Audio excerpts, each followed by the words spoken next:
Well, when I was younger, it was a lot around like youth-centered things, and like that was like a lot of like kids who are mixed and stuff. Like, I think now what I'm looking for is trying to go like more to like the root of things, and so I'm wanting to spend time like in Guadalajara and in Tala, where my ancestors are from, and also in like Pauls Valley in Oklahoma, and like that. My grandma's ancestors were displaced from like the Arkansas area, so it's like Cato Gap is like the spot where like Cato people are from. So I'd want to go there, and I think I've like had my like barriers like financially, obviously, like for travel and for being out there, and like just just being there is expensive, like, and also like this feeling of like, will I be accepted, or like will I just be like some tourist or some whatever, like, so there's like my own like internalized things too. So but I think like generally the elders that I've met like are really encouraging of like connecting to your ancestry period, like, and like they're like mixed or not mixed, like it's still, those are still your ancestors, and like how can you like honor them, and so I think I'm wanting to do that like through art, like through like studying pottery from those different areas, like so that's kind of like a long-term goal, is to learn more about like ancestral practices around pottery specifically. Yeah, and I think part of that is because we don't have the same like kind of like baggage as older generations. I think older generations experienced a lot of discrimination, like, and a lot of like forced assimilation, and pressure to like conform to like like the culture, like the white supremacist culture of the U.S. And I think like a lot of younger folks haven't experienced that as in the same way, like at the same level, and so it is easier to feel pride, or to feel like a sense of like wanting to reconnect when there's not like these like major repercussions to that, like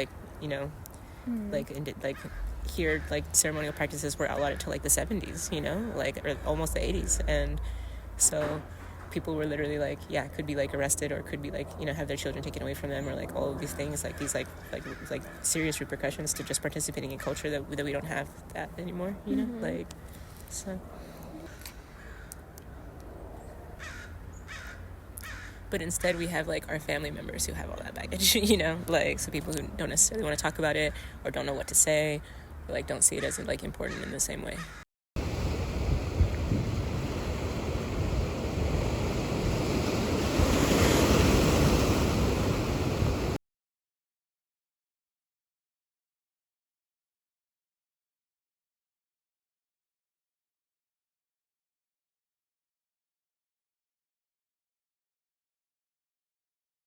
And so it wasn't until actually I like came out as trans and had been working on transitioning that I realized I could feel like able to go back to Lodge. And I told my mom, and my mom talked to people at Lodge, and you know, people at Lodge are from a diverse community. I don't go to a lodge that's tribal specific. It's more like a collection of tribes, just offering sweat for whoever needs it. And also, a lot of people are there are formerly incarcerated folks. So there's a like hyper masculinity to it. So I was a little nervous, but they said I was welcome, and they understood that I was the term my mom used and the term everyone else used was two spirit. So they said I was two spirit, and that I could be there, and that they understood. And so I went back to Lodge, and I've just kept going ever since. It's felt really great. I will say the conflict I have is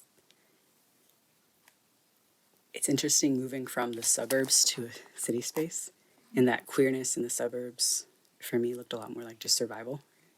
So I dressed in a very binary way to survive and feel safe and feel like I could go to the grocery store and not be harassed. And coming to a city that, especially a city like Berkeley, that's loosened up a bit again. And I realized that I could dress in a way that really truly feels like two spirit, multi spirit. Although I'm hesitant to not disrespect anybody by using the word two spirit, I do think the word two spirit like really fits as someone who on some in moments where there really needs to be like a feminine strength, I feel able to call that up. And in my day-to-day life, I often call up this masculine strength. But that has been interesting to try to explain to these, macho, formerly incarcerated people, but they're trying to learn. It's pretty fun to actually talk with people because everyone's trying to learn, and like the more, by having this like by presenting this like decolonial lens idea of like, hey, people like me have always been around, especially in our community. There's like a much more like acceptance of it, which just feels, not just healing for me, but kind of healing for them.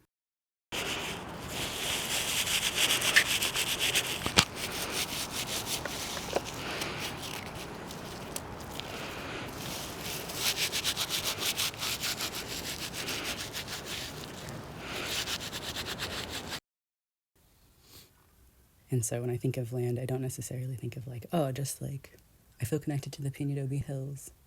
It's like, it wasn't just like going there that felt good. It was like going there and being in silence and being able to watch the seasons change and seeing life beyond myself like bloom there, like the baby deer and the turkey vultures and all of that. To me, it like belongs in the word land. And I feel probably most connected to the specific parts of land of Peñadobe. Like I said, I remember so often skipping mandated therapy. I had to instead go just sit at Peñadobe because I felt like it could actually hold the pain I was feeling so much better than a therapist. And I could actually like release it there in a way that I didn't feel safe to at a therapy office, at least. I also think of oddly places like there's this house in Calexico that it's my dad's family house, and I've only been to it once, and I've only been to the outside of it, but it's odd because I always like return there in my dreams a lot and like meet my like bisabuelo that I never met, and so I feel oddly connected to that land too. Let's see. What I think has been interesting and made me kind of reflect on land a little bit more is the recent move here to Berkeley, in that I kind of always kept returning to Vacaville, and so it always felt like relationship to land. It mostly meant there, and it was easy to feel connected there. And I'm realizing now that when you physically move, since it's like intimacy, right? You have to work again to be connected. You can't just show up and be like, all right, I belong here. I'm connected to this land. It feels like there's this dissonance. And I don't know if that's in like the way that we travel now or how fast we move, but I've just really felt like here I've had to work really hard to feel connected to this new piece of land. And I'm doing that on this property specifically that I live on, there's a lot of sick plants that are diseased. And they're like an apple tree and like a lot of these fruiting bodies. And so I've been working really hard to just like get those plants feeling better, and that would be a way that I felt like connected to this land again.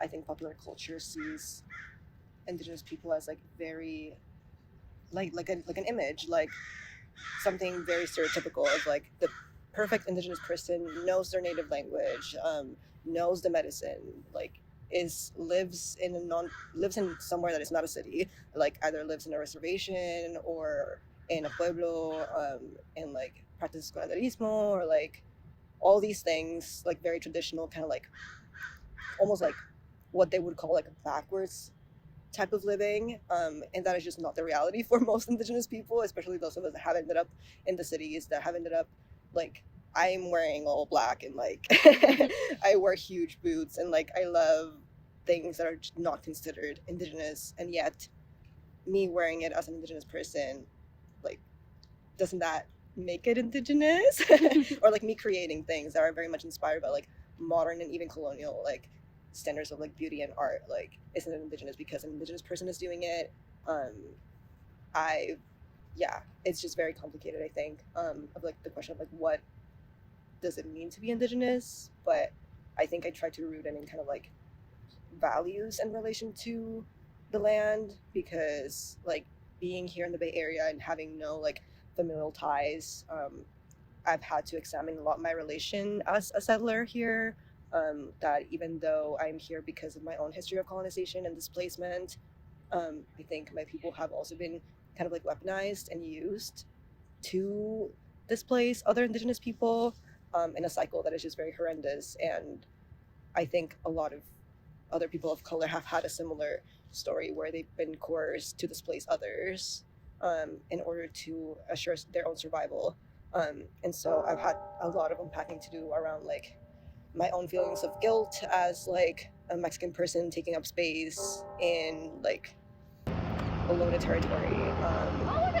But I also think that it's important to recognize those feelings and feel the responsibility and know how it is that you got where you are. But I think it's also important to not let it like paralyze you, or like be defeated by it.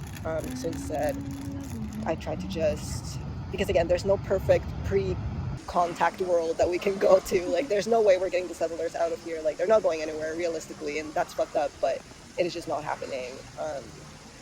I think what we can do is like work from where we are, and that to me just means giving back to this land that has given me so much and has nourished me and loved me and housed me the past 4 years. Especially because these past 4 years have been like where I've grown so much, and I've like grown to love myself so much and grown to love the earth so much. And so I feel like to give back to the land means making relations with indigenous people here.